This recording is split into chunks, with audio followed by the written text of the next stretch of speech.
Assalamualaikum warahmatullahi wabarakatuh.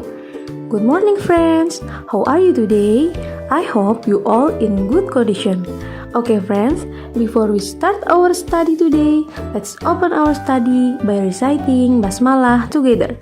Bismillahirrahmanirrahim. Teman-teman, hari ini kita akan mempelajari tema 3, subtema 3, Ayo Cintai Lingkungan. Sebelum kita memulai pembelajaran, mari kita lihat terlebih dahulu tujuan pembelajaran kita hari ini. Pertama, siswa dapat menjelaskan manfaat sumber daya alam di sekitar. 2. Siswa dapat menjelaskan ciri-ciri cinta lingkungan. 3. Siswa dapat menjelaskan pentingnya peduli lingkungan. 4. Siswa dapat menjelaskan manfaat penghijauan lingkungan dengan tanaman obat keluarga atau toga. 5. Siswa dapat mengidentifikasi hak dan kewajiban menjaga kebersihan dan kelestarian lingkungan sekitar. Dan yang terakhir, siswa dapat mengidentifikasi makna montase dan mengapresiasinya. Teman-teman, manusia, hewan, dan tumbuhan hidup berdampingan, baik di pedesaan maupun di perkotaan. Seperti contoh, kerbau di pedesaan dimanfaatkan tenaganya untuk membajak sawah, sedangkan di perkotaan ada kuda yang dimanfaatkan sebagai alat transportasi berupa delman. Pedesaan dan perkotaan merupakan wilayah yang berbeda. Suasana di perkotaan lebih ramai dibandingkan dengan suasana di pedesaan. Wilayah perkotaan biasanya dijadikan pusat industri, banyak gedung dan pabrik di kota. Di pedesaan, suasana lebih sejuk dan tenang. Wilayah pedesaan biasanya dimanfaatkan untuk bidang pertanian. Teman-teman, sebagai manusia, kita perlu merawat hewan dan tumbuhan. Karena dengan merawat hewan dan tumbuhan, berarti kita telah mencintai lingkungan. Kita juga akan mendapatkan banyak manfaat jika merawat hewan dan tumbuhan. Perhatikan gambar berikut ini. Pohon mangga yang dirawat akan menghasilkan buah yang dapat kita makan. Lalu, ayam yang dirawat akan menghasilkan telur dan daging untuk diolah menjadi bahan makanan. Jadi, teman-teman, semakin kita mencintai lingkungan, maka akan semakin banyak manfaat yang dapat kita nikmati bersama. Memanfaatkan berbagai sumber daya alam merupakan hak kita. Sementara itu, menjaga kelestariannya merupakan kewajiban kita. Meskipun kita dapat memanfaatkan berbagai sumber daya alam yang tersedia, kita harus tetap memanfaatkannya dengan bijak. Artinya, kita gunakan secukupnya dan kita jaga kelestariannya. Perhatikan kedua gambar berikut ini. Yang manakah yang termasuk perilaku cinta terhadap lingkungan? Ya, betul sekali. Gambar sebelah kiri.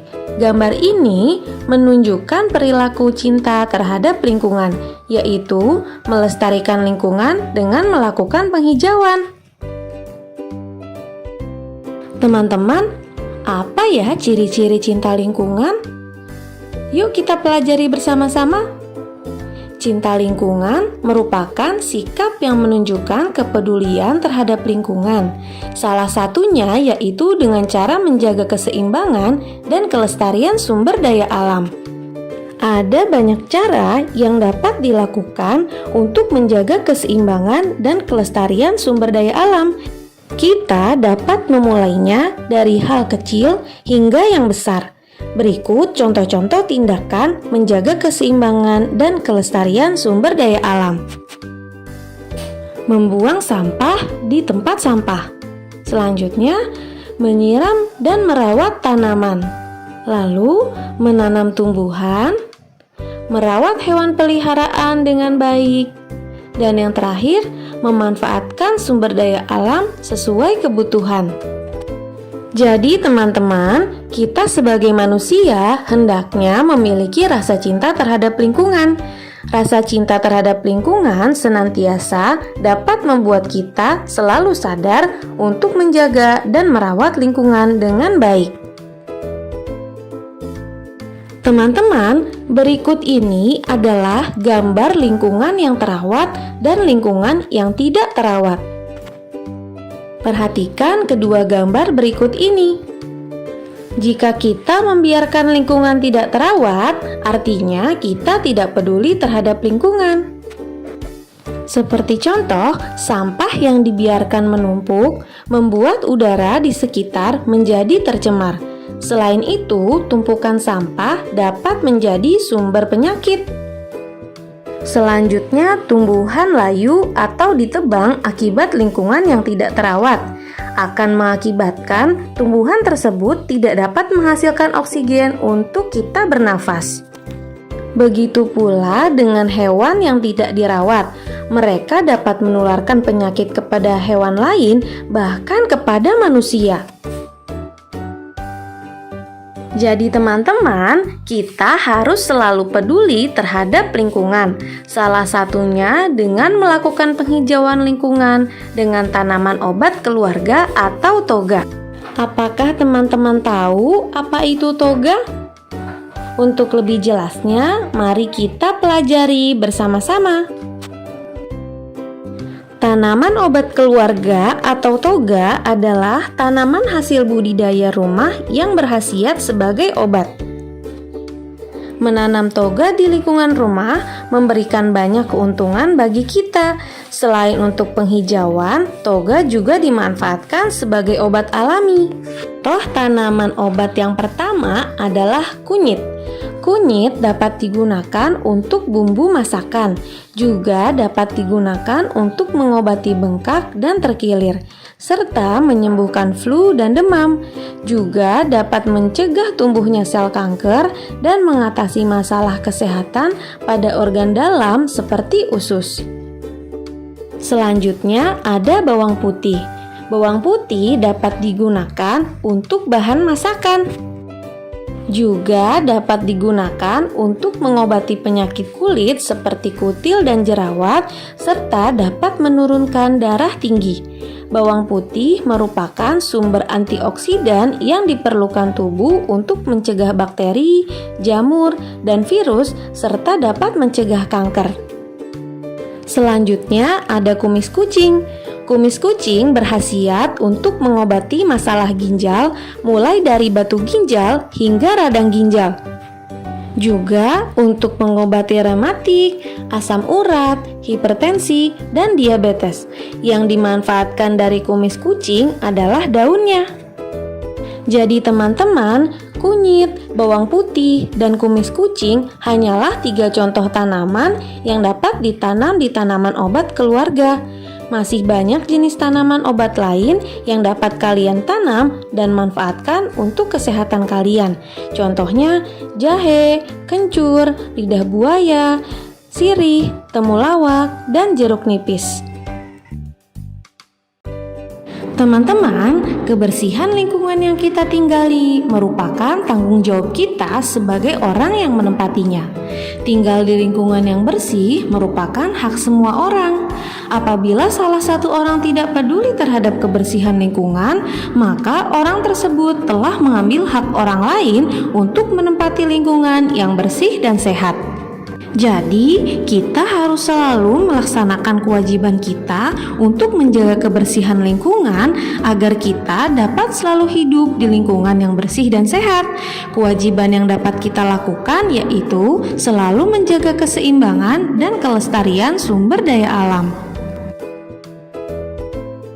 Kemudian, jika kita tidak melaksanakan kewajiban untuk menjaga lingkungan, maka akan muncul dampak yang dapat merugikan diri sendiri dan masyarakat. Mari kita pelajari bersama-sama. Berikut ini adalah dampak dari tidak menjaga lingkungan. Yang pertama yaitu membuang sampah sembarangan. Membuang sampah sembarangan mengakibatkan selokan atau sungai tersumbat. Dampaknya ketika hujan datang akan terjadi banjir.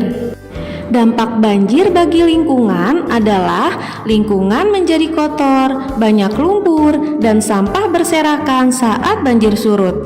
Selain itu, banjir dapat menimbulkan berbagai penyakit seperti diare dan kurangnya ketersediaan air bersih. Jadi, untuk menanggulanginya, kita tidak boleh membuang sampah sembarangan, terutama di selokan ataupun sungai. Perilaku tidak menjaga lingkungan selanjutnya yaitu penebangan hutan secara liar. Penebangan hutan secara liar juga menimbulkan dampak yang cukup besar bagi lingkungan dan masyarakat. Hutan gundul akan menyebabkan banjir dan tanah longsor. Tanah longsor biasanya terjadi di daerah tebing yang sudah tidak ada pepohonannya. Untuk mencegah banjir, hilangnya tempat hidup hewan, dan tanah longsor, kita tidak boleh menebang pohon secara berlebihan.